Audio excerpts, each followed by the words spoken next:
Operation Chahar.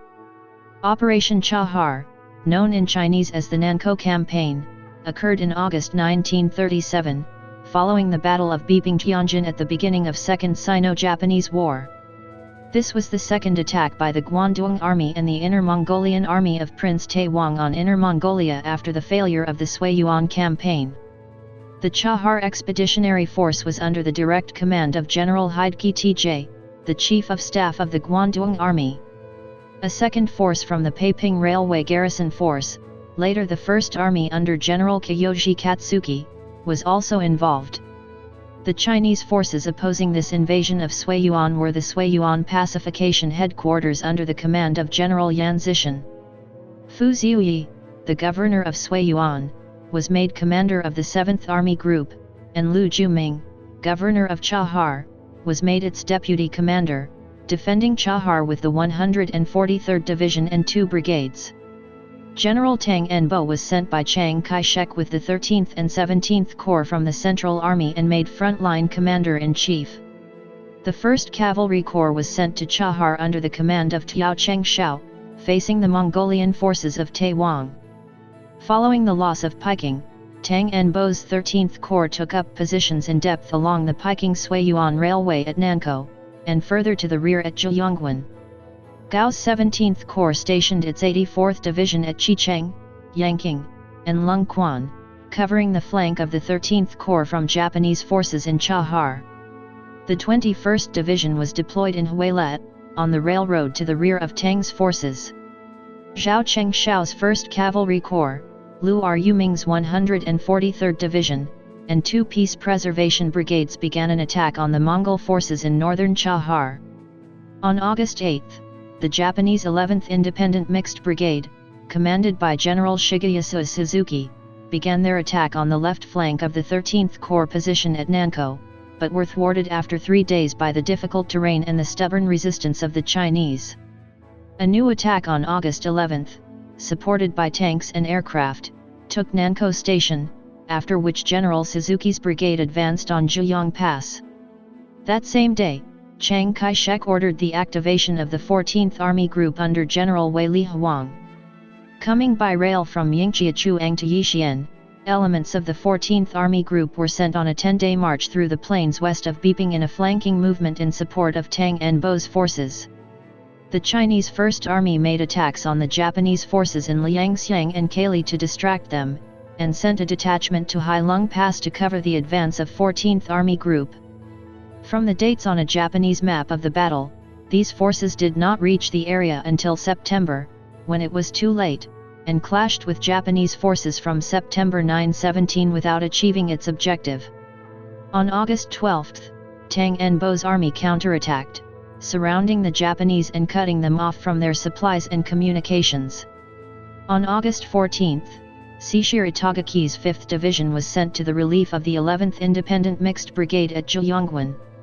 On August 16, Itagaki arrived at Nankou and began an enveloping attack on the right flank of 13th Corps, making a 5-pronged attack at Huanglauwen. The 7th Brigade of 4th Division under Shiju was moved to block this maneuver, and reinforcements of Li Xianzhou's 21st Division and Zhu Huaibing's 94th Division were brought up, engaging in days of heavy fighting. On August 17, General Yan Zishan, director of the Taiyuan Pacification Headquarters, directed the 7th Army, under Fu Ziyi, to move its 72nd Division and 3 brigades by rail from Tatung to Huila to reinforce General Tang Enbo's forces.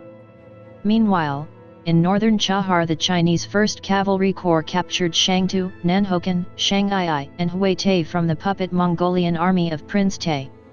Elements of the 143rd Division took Zhongli, while its main force reached Chenpi. During this Chinese advance the Japanese Chahar Expeditionary Force under Lieutenant General Heidke Tj, composed of the mechanized 1st Independent Mixed Brigade and the 2nd and 15th Mixed Brigades, gathered for a counter-offensive from Chenpi to Kalgan. From August 18-19 the Chahar Expeditionary Force counterattacked from Chenpi, and took Shinwitako on the Great Wall and the Hanno Dam. The scattered and poorly equipped Chinese forces were unable to stop the Japanese, who now threatened the Peking-Sui-Yuan Railway at Kalgan. On August 20, General Fu Ziuyi's 7th Army diverted its 200th and 211th Brigades, which had been moving south by rail to join General Tang Enbo's forces, back to defend Kalgan. Fu's remaining 72nd Division arrived to reinforce Chenpian, and his 7th Separate Brigade was sent to defend the railhead at Huilet. On August 21, the Japanese forces broke through at the villages of Hengelingcheng and Chenbianken. General Tang Enbo's forces awaiting reinforcement, but, having suffered over 50% casualties, still defended Huilet, Chuiyong Pass, and Yenking.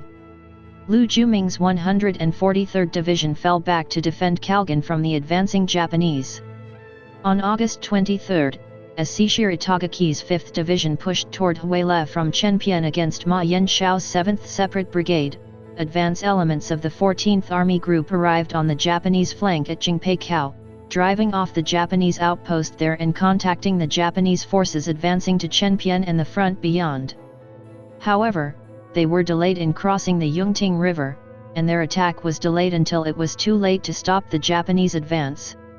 Due to poor communications, they also failed to link up with General Tang Enbo's forces during the battle. After 8 days and 8 nights fighting, Itagaki, on August 24, linked up with the Guangdong Army's 2nd Independent Mixed Brigade at Ziahuayuan. On August 26, General Tang Enbo's forces were ordered to break out toward the Sangjian River while Lu Juming's forces were ordered to withdraw to the far side of the Xiangyang River. On August 29, the Japanese unit, called the Wei Column by the Chinese and the Ohizumi Detachment by the Japanese, attacked. According to HSU Longshuan, this unit moved south from Tushikao, and on August 30 attacked Yanqing via Qicheng, but was repulsed by the Chinese 17th Corps.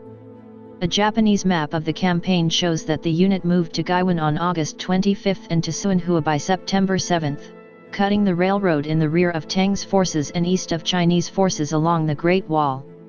According to the Chinese account, after repulsing the Wei Column's attack, the Chinese 17th Corps withdrew to join the rest of Tang Enbo's force on the far side of the Sangjian River. Kalgan fell to the Japanese on August 27.